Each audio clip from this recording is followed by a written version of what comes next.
Cool. So 2 of us. So if it wasn't in the calendar, did anybody get an email on it? Because it wasn't in my calendar. Yeah, I just put it in the calendar, sent the email, but everybody got it. Didn't get the text message. I'm send it again right now. Just in case, you know, some of them are getting them on their laptops or whatever, you know. Okay. I sent it the email. Cool. What's up, Gio? How you doing? Good. Yeah, I just copied and pasted from the text, and then I just sent it to myself on my computer. Oh, okay. Gotcha. Cool. Thanks for doing that. Thanks for doing that. We'll get started in a bit. Everyone's jumping on. Benny, were you available? I'm trying my.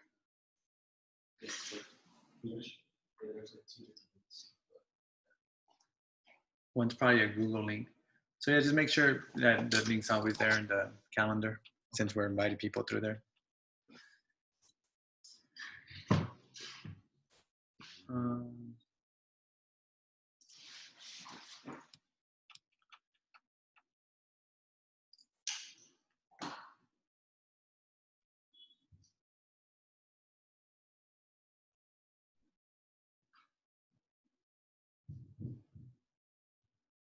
All right, guys. Let me see. We're just waiting on a couple more people. Sorry, we sent out the link late. We'll be starting in a few minutes here.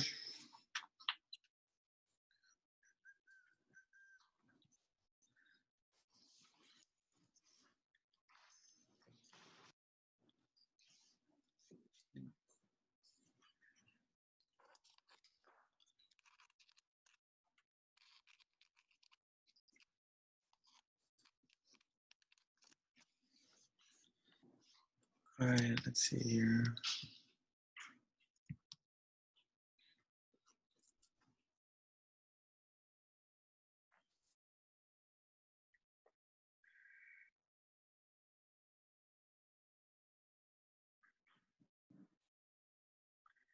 All right, so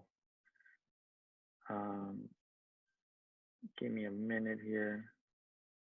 Did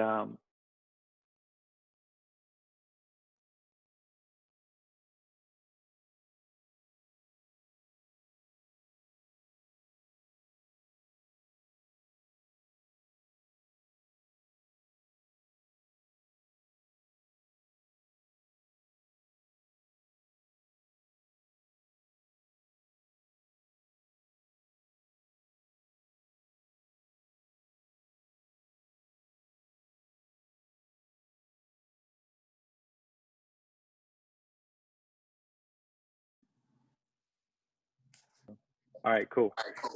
All right, so we'll get started.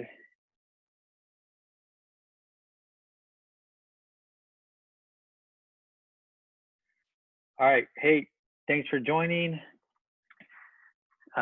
this training. I think it's going to be a good training. I haven't had this type of training in a long time, which is very technical as far as how to open and close an escrow.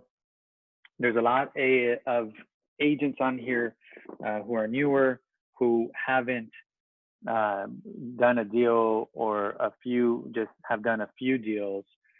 So we're really going to be doing like a technical training as opposed to, you know, just knowledge based. Like this is actually something that you could use and take on your first or second or third or fifth transaction. So we'll get right into it. So the first thing that we all have to understand is just like the basics of how an escrow works.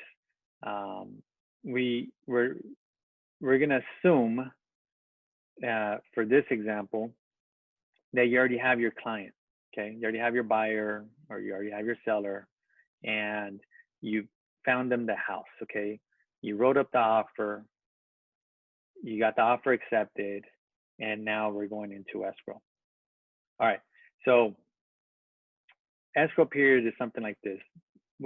day one, you get your offer accepted. You open escrow. Escrow is a third-party company where they actually hold the money and they make sure that the buyer gets free and clear title to the home, and the seller gets their money. So within 3 days, your buyer has to deposit the funds into escrow. The deposit is their money; it's not the seller's. It belongs to them. So they deposit anywhere. Typically in this market, it's going to be about 1% of whatever the property is worth, bare minimum. So the property is worth 500,000, then it's a $5,000 deposit in escrow. You have to put it in there within 3 days. So you have to make sure your buyer actually has that money available and wires it into the escrow. Within 7 days, the seller discloses to the buyer everything that's wrong with the home. So as an agent, you want to make sure that you read and reread and double check these disclosures that are sent to you to make sure that there's no funny business, nothing's wrong with the home, there isn't any unpermitted rooms, there isn't anything really that's going to be a detriment to your client. And then within 10 to 17 days, that's when the buyer removes their contingencies to cancel. And the contingency, again, is the buyer's right to cancel a transaction, or anybody's right. The seller has contingencies sometimes. So that's what the contingency period is for, okay? Within that contingency period, your buyer, you're gonna tell them, it's not mandatory, but it's highly, highly advised that they hire a home inspector. Sometimes you're gonna get a macho man that says, I know about houses, you know, I watch HGTV. That's not good enough, okay? You need them to hire someone. This price isn't $350 anymore. $350 maybe for a condo, but it's really around $450 for the average home, or higher. And then the appraisal is about $550. And their lender orders it, not you, the realtor. Okay, their lender. So first slide. You guys all good with this? Any questions here on any of this, on how this works before we move on? Ask any questions right now about this process and what to do as an agent for your buyers. Just unmute yourself, or you got the chat box, whatever is easier. We're all good here? All right. All right. So hold on a second. Let me show you the next slide.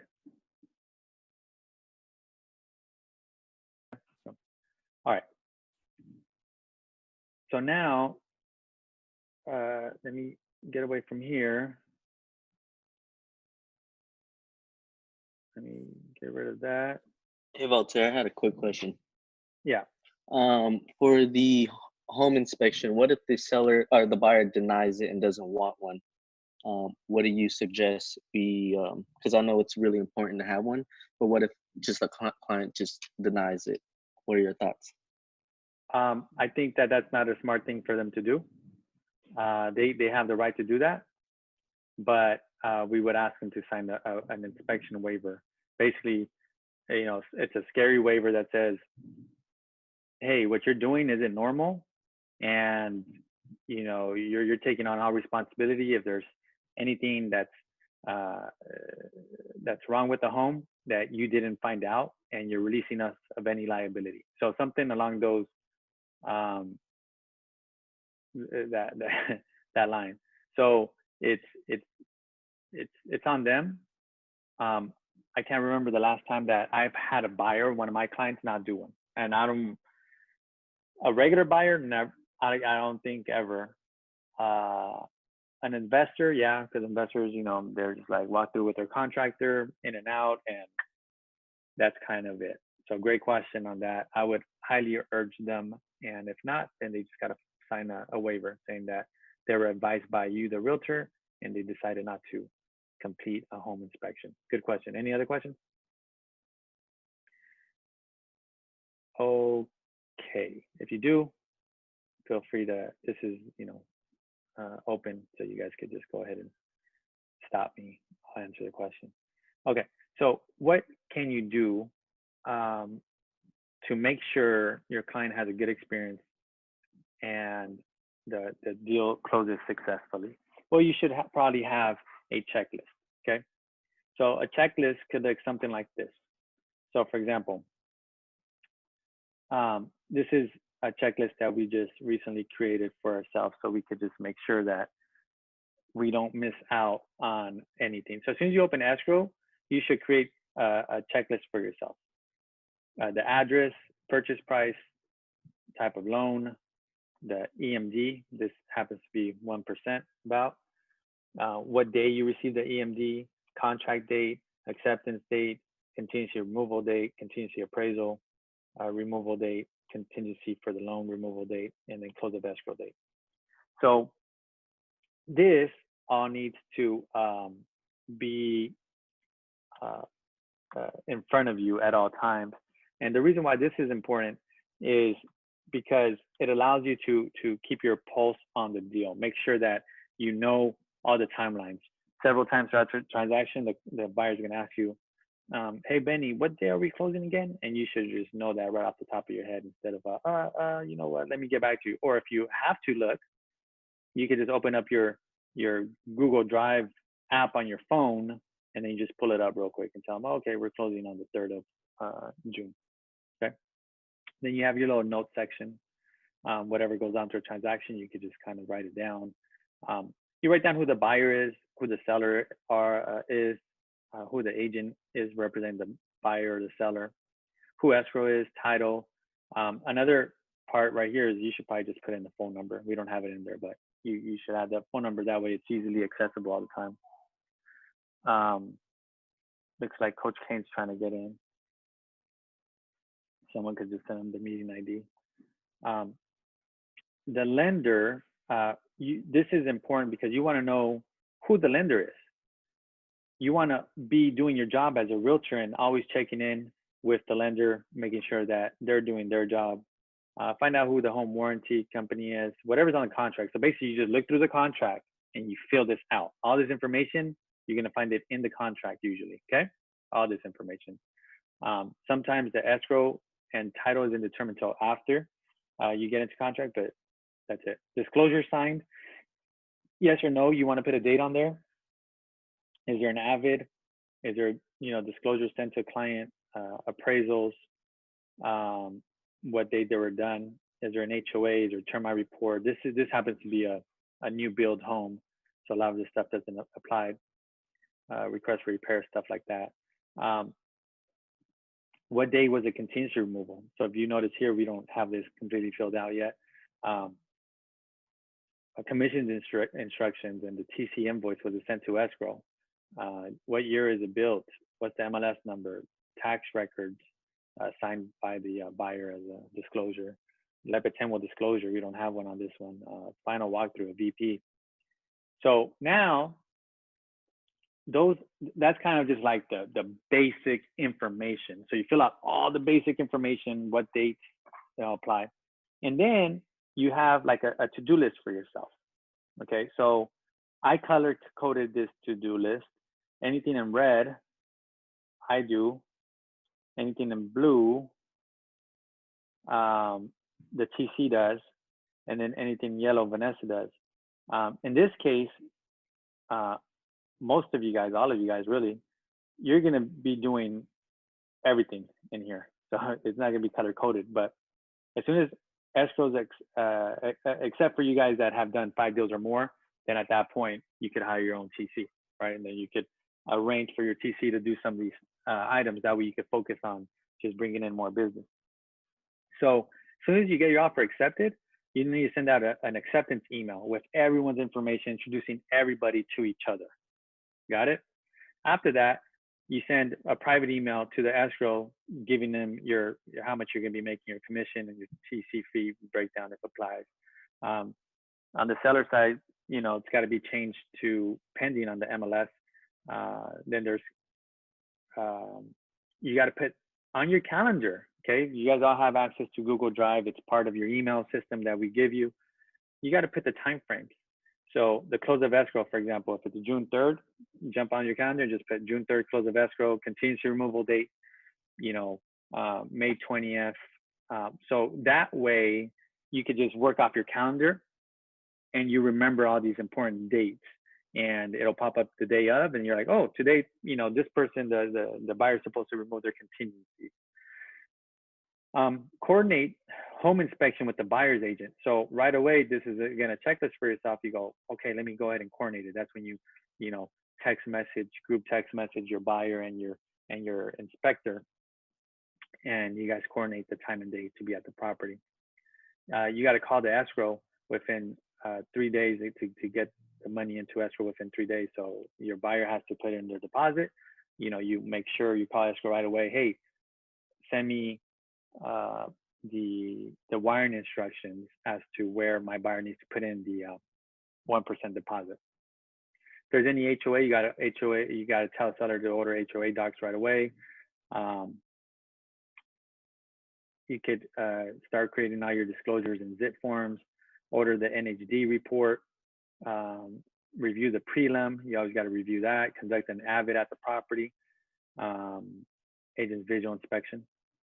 You got to meet the seller to sign disclosures if you're representing the seller, or you meet your buyer to sign disclosures if you're representing the buyer. You have to call the buyer's agent. Well, in this case, let's say you're the buyer's agent.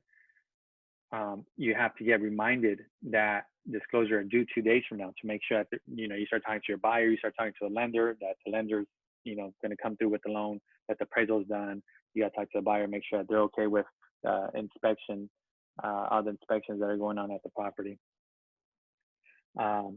You got to call the lender 2 days before you move contingencies. This is like we just talked about.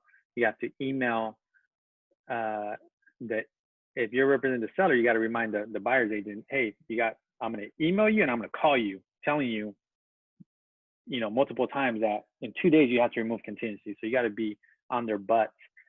You got to email the lender as well. So you got to email and call the lender. It's not just one or the other. Some people don't read emails. Some people don't read text messages. Some don't like voicemails. So you always got to just touch them on through different avenues. That way, they're always reminded that things are due. You got to turn in the file to Lepetembo, closing department. That's my mom, 7 days prior to close of escrow. And you got to deal with her for 2 days after that. Joking there. But you got to order the home warranty. You got to call escrow to make sure that they have all documents 7 days before the close. So this right here is super important because it's going to eliminate any delays in escrow, and you're going to be able to troubleshoot any issues ahead of time. The deal that this actual deal that's closing today, that's what happened. We're troubleshooting the IRS tax lien. The IRS tax lien takes forever. So we were a couple of days late because we didn't do a good job of troubleshooting with escrow prior to, 7 days prior to, turnkeys into the buyer, the agent. So this is like after you close, right? Change the property on the MLS, order the closing gift for your client, save entire file to Dropbox, update whatever system you have with the buyer. So any contact management system you have to update that contact, that buyer or client, whoever, with their new mailing address. Sometimes it's the new property. You have to order the sign down. You have to resend it to Sydney, our social media girl. She goes ahead and posts it online for us. We pick up the lockbox. We send whoever referred that person a thank you, and then we update that referrer, whoever sent our client to us. We update them in Pipedrive as well, or our CRM. So as you can see, there's in just one deal, there's like 67 things that you have to input as far as information and checklists and things like that. What questions do you guys have about this checklist? Go ahead. I'll wait. Feel free to or process? Hey, Voltaire. Yeah. How's it going, man? Question. With the disclosures, do your clients, are they more comfortable signing the disclosures in person or virtually, or like DocuSign? Good question. So we're talking about disclosures, guys. So the disclosures are, and you're talking about buyers or sellers or both? I gotta say both. Yeah. Okay, cool.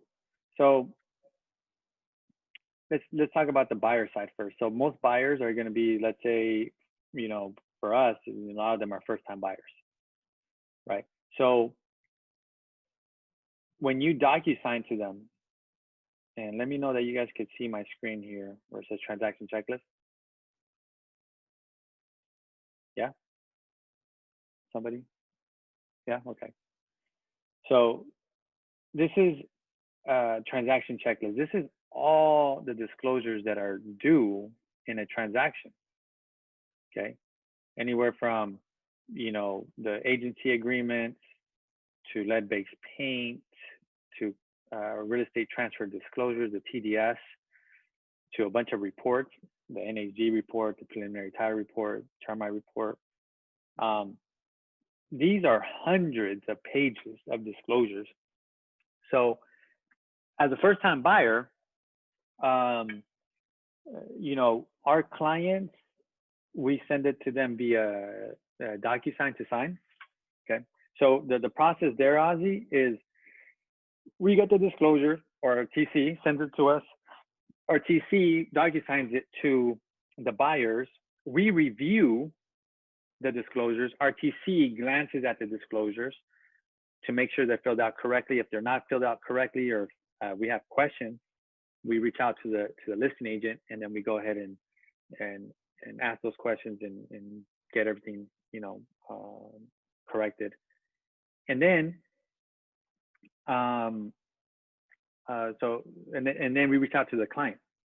We reach out to the client, and then we say, hey, look, we reviewed the disclosures, everything looks normal. Or hey, I encourage you to look at, you know, page 163 of the disclosures, because you know, section A, you know, box number 2. Look at that, because right there they're telling you that there's some work that they did without permit. So as long as, with our clients so far, as long as they know that, hey, we reviewed them, we're not sending them a bunch of crazy stuff, because they're going to be overwhelmed. Like as soon as they see hundreds of pages come through via DocuSign, they're asked to just click, click, click. They start, you know, to feel a little, maybe a little nervous. So we need to do our job as realtors, make sure that we look through that paperwork and there isn't anything that it's scary, you know, for our clients. And then so most of our buyers are okay with that. Sometimes they're not. You know, we had a client that came in last month, a VA buyer, and we printed out all the paperwork. He wanted everything explained to him one by one, just like the good old days. You know, we would spend a couple hours with our clients and explain every single document before they signed, and we did it. You know, so it just depends on your client. With sellers, most of the time our sellers are able to just jump on DocuSign. Again, we send them the disclosures and they fill everything out, filling out what's wrong with the home that they know of, and yes and no boxes and all that stuff. And then once in a while, same thing, we get an older client or somebody who doesn't like computers, and then we meet them in person. We print out the disclosures, meet them in person, and then they fill out everything by hand. We explain every single document. And I think the main thing is, if you do it online, especially with sellers, you have to call them and walk them through it and say, hey, look, this is what you're going to be doing. This is what you're going to be filling out. Then you got to coach them. This is how you probably should fill them out. You got to word it this way. You got to word it that way. So that's kind of, we just go with how they like to communicate. But a lot of times, so far it's done online. But as you can see here with this checklist, I mean, it's pretty, there's a lot of paperwork in there required just to close out one deal. Ozzy, does that answer your question? Yes, Voltaire, thanks. All right, for sure. All right. Any other questions about that? That Excel spreadsheet you just showed us, that's on the Dropbox. You know, it isn't, but what we're gonna do, Raul's gonna share with everybody. He's gonna create like just basically a copy of it, and he's gonna leave everything like blank. And then he's gonna share with everyone via Drive. So what you're gonna receive, Coach, is you're gonna receive an email that says, you know, Raul Santa Maria is sharing something through Drive with you. And then you just click on that, and then it's gonna be on your Drive. And then whenever you have a new transaction, you just, at the top, just add the address and then start filling out all the information on it. And then that way, we're not guessing like, what should I do next? Am I missing something? You know, and if you do that, you deliver a great customer service experience, and they're gonna love you, and then they're gonna keep referring you business, and that's what, you know, it's all about, is getting the repeat customers. Good question. So we'll share that with you. What other questions do you guys have about that spreadsheet we just went over? Anything? Yes, on your transaction checklist, what's the acronym RCSD? Oh, on the checklist we were just looking at. Yeah. That's a representative capacity disclosure.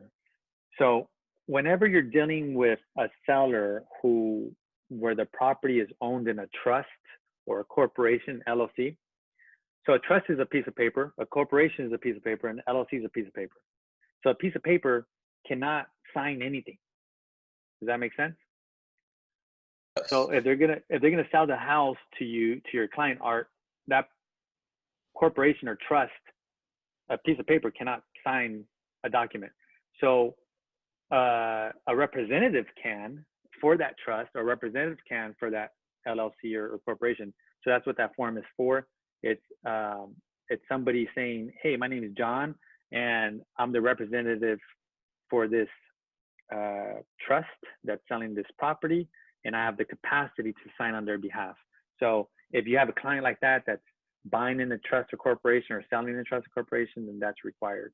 So this checklist, on the left side, you see it's the seller's side. On the right side, it's the buyer's side. So if you're representing the buyers, you have to go through all this and make sure that, you know, this checklist is done here, and you create all these disclosures for your buyer.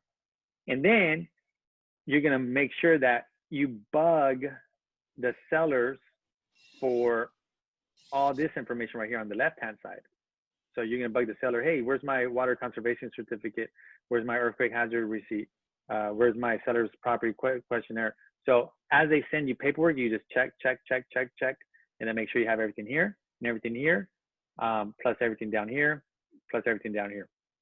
And then that way you could turn in your file to us, so we could review it and make sure, you know, double check, make sure we're not missing anything. And again, you don't want to be closing a transaction without some of this paperwork, because then you're just you know, just opening the door for a potential lawsuit in the future. So all these forms have to be here. And then if you're representing a seller, then you just get everything up here at the top, everything in the middle, everything in the bottom over to the buyers. And then you got to make sure that, you know, some of this stuff the buyer's agent produces for you, and then you get a copy of that on your file. So we're not going to go into detail on each individual disclosure, but what questions do you guys have about disclosures or about some of the paperwork that's actually due to close out a transaction? What questions do you guys have? Anything? Hey, so Voltaire.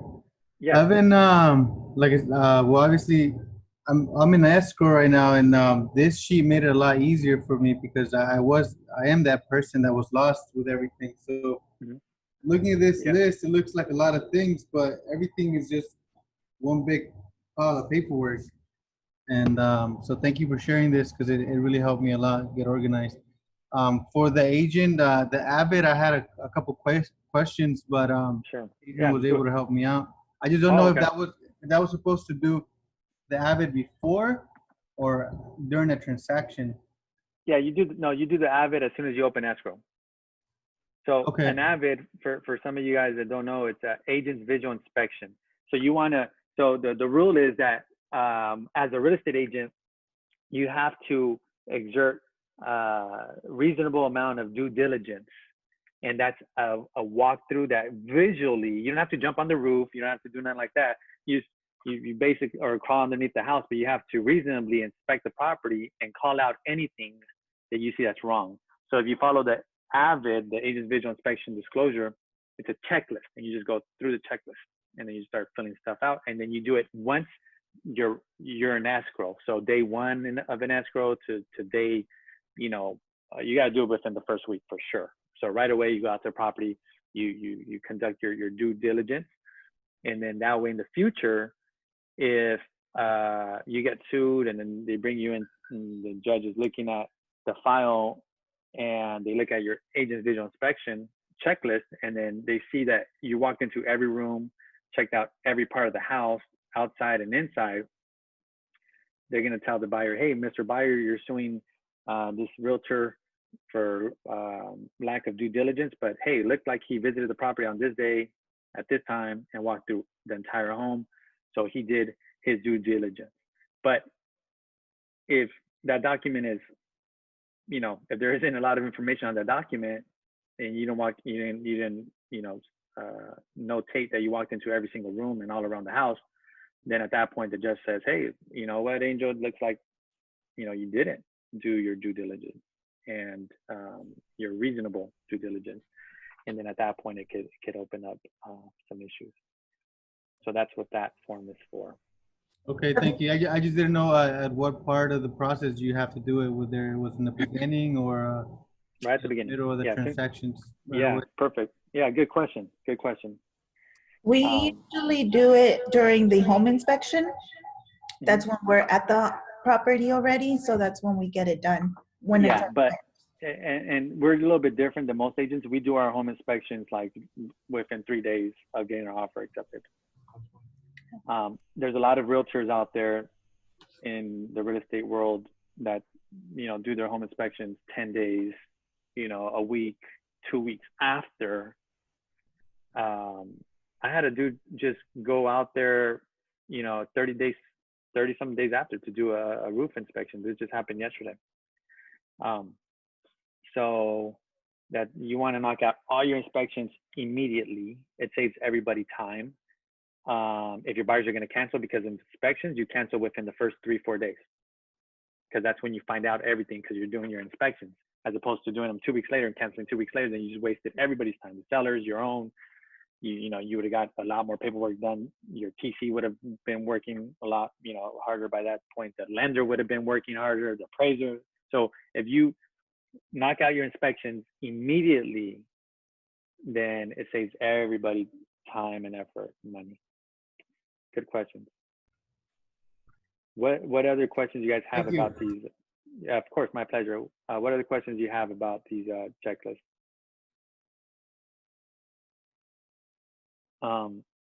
I had a question that a seller asked me recently. She lives in a condo. She told me that her next door neighbor, I guess him and his wife, they're always fighting. They beat each other's asses.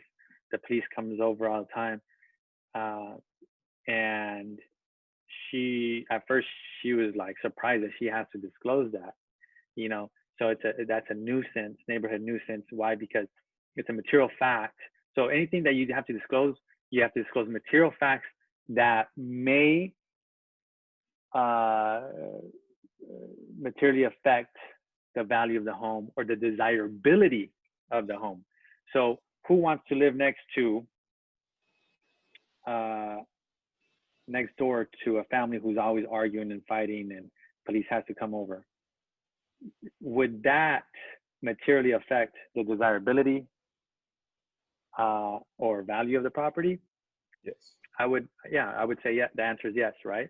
So now there's ways to word it you know, there's ways to word it verbally when you sell the disclosures to the buyer's agent, and there's ways to word it in writing. In writing, you always want to just come clean, legit, the way basically what you know of the property.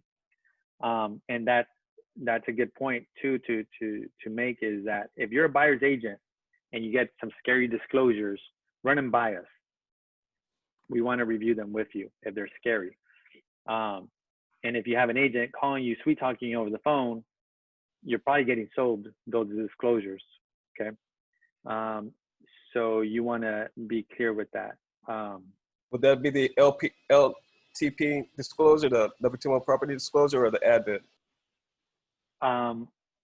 So the AVID is the one that you walk around and you fill out at the beginning of the transaction. The LTP disclosure, that's just an additional disclosure where we're telling the buyer, hey, look at, when you buy a house that's previously been owned, let's say a 50-year-old house, down the line, there had to be an owner who did some work without permits, whether they put in some new windows without going down to the county, whether they put a new roof without the permits, or electrical or whatever, right? It's normal. So what we're saying in that disclosure is we're telling the buyer, hey, look at, this property may or may not have stuff that's unpermitted. We don't know. We don't check that. That's not our job. That's for you and your home inspector. That's for you and your advisor, as far as if you want to go down to the city and double check some stuff, right? So that's what that is, as far as the difference between both of those disclosures. Yeah, thank you. Of course, yeah, good question. So the main thing, go ahead, anybody want to say something? Okay. The main thing that the reason why we have these checklists, this one and then the previous one that you saw that we just went on drive with, is to give the client the best customer service experience and to protect our butts, right? It's almost like a pilot who flies from here to New York City.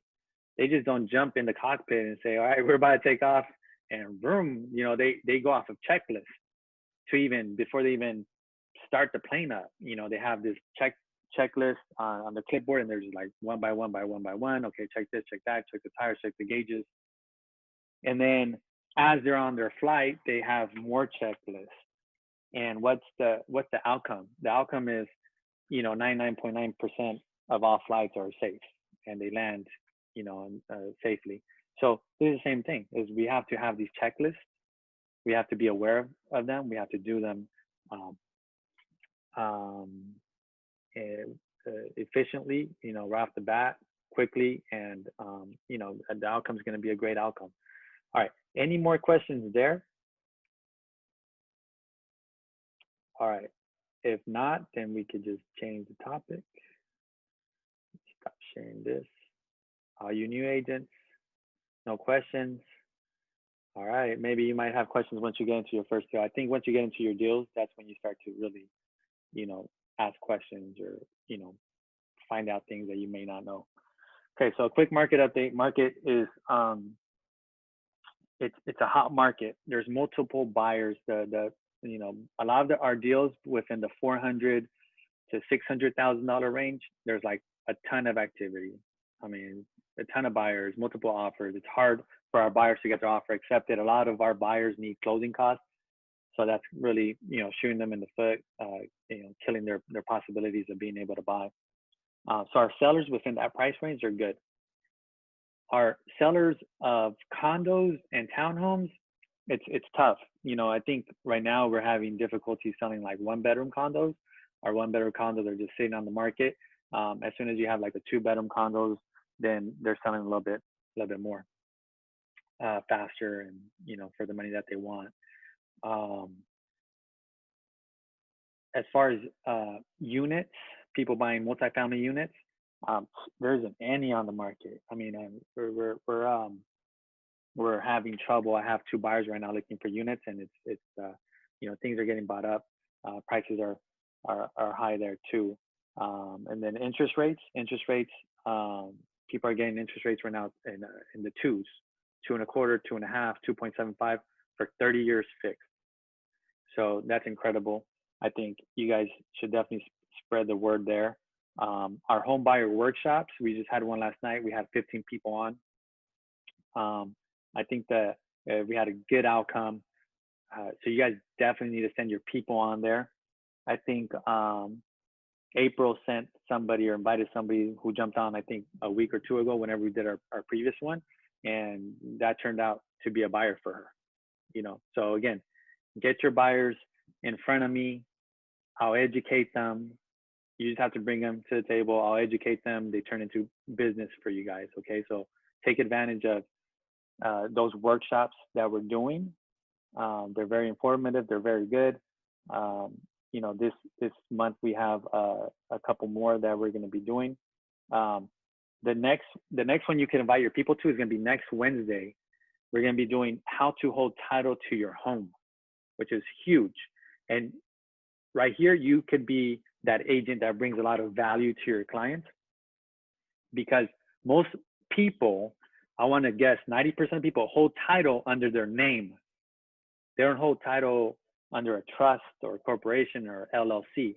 So I think everybody on here who owns a property, you probably own it under your name. Mom, do you own it under anything else?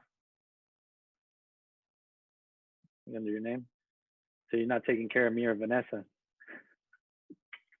No, or your nephews. Grandchildren. So we have to be protected. You know, everything that we're talking about here, everything that we're preaching, we have to do as well. So Coach Kane, I hope you have your property in a trust or something. Art, what about you? In my name. Oh man, come on. What about you, Coach? Can you hear me or you're on the phone? My house is in the trust for my sons. Oh, there you go. There we go. Okay, so that's how you got to do it, right? And we have to know the benefits, the ins and outs of how to hold title. And once we know it, and then we implement it in our own real estate, then at that point, we teach others. And that's the value that we bring to our buyers and our sellers and our clients and our friends and family, is we always have to be educating ourselves. And can anyone add me on their trust? Good question. I don't know. Maybe Art. Hey, Art, what's it gonna take, man? You and Adrian, you guys figure it out. Let me think about it. So anyhow, that's the next workshop. We're gonna have another one this month, which is, you know, how to play Monopoly with real estate. And that's where I'm gonna go through and show you guys how to, from your current real estate that you own, build it up. Art, Adrian wants a house in Eastlake. Okay, that eliminates Art. Sorry, Art. So those are a couple of workshops that you guys should definitely promote, and invite your people, generate leads for yourself. Cool. And then the last thing so any questions on that, on the trust, on the invitation? You guys know how it works, right? You guys could either forward the link directly to your people, or even better, create an Eventbrite page for yourself. Super simple, super easy. And then send that, share that Eventbrite page on your Facebook, and then have people sign up there. Or you could just create a Facebook event. Just forget the Eventbrite. If you're cool with Facebook, just create a Facebook event, invite all your friends. They show up, they get educated for free, and then down the road, they hit you up to be their client. Janet said, I had my title rep tell me. I'm assuming the differences. Question, will send me open houses available, and I read the guideline, but do you recommend to do it? No, from what I know, I think we still can't do open houses, so I wouldn't do any open houses. You could try virtual open houses. I've never done one, but from the sounds of it, you set it up online like a virtual open house, and then you just invite people to show up at 1 o'clock on a Zoom or on your Facebook or however you want to set it up, and then you just walk through the house and show them all around the house. But right now, as far as in person, I don't think we could host open houses yet. So um, he sent me a list. He sent you a list of what? Um, okay. So He's anyhow, go ahead. oh, Sorry. sorry. So he sent me a list, and he told me he's gonna be sending it to me every Friday, and it's a list of the open houses how he used to send them to me before when I was like the escrow rep, and Mhm. I would obviously stop by, but he told me that those are the houses available to do an open house. And he told me, yeah, you can do them, you just have to follow all the guidelines. So I'm just like, I haven't heard anything about that. Oh, okay. Might be some new information. So if he knows the change that has happened, usually we hear about those changes every Tuesday. Every Tuesday morning, there's a pitch session, caravan, and there's a realtor on there who does all his due diligence, and then he updates us on the new rules and regulations and all that stuff. So, Claudia, have you heard anything? No. Yeah. So we haven't heard nothing. I didn't hear nothing last week, and then Claudia didn't hear nothing this week. And the caravans, they didn't mention anything either. Yeah. Yeah. If yeah. So you can't do it, or else we would have heard from Yeah, them. that's what I thought, but I was like, why is he sending it to me? But okay, thank you. Yeah, of course. All right. And then anything else there? Any questions? No, I think we're good. So we're gonna be cutting a check to Black Lives Matter. You know, I think a lot of us feel pretty passionate about what's going on and what's right and what's wrong. And so I'm going to be cutting a check. If anybody else wants to donate whatever, 10, 20, 30 bucks, just shoot me a text or shoot me a Venmo, and then I'll add it as part of that, and I'll shoot it over. So I think it's super important and obvious that we should be doing our part, either with our voices or with our checkbooks, just to help the current situation in the future for all of us and our friends and family. So I'll be posting some more information about that later today on social media. You guys could look out for that. My full What is comment. the where does the money go to exactly? Yeah, so it's Black Lives Matter is a group who advocates um,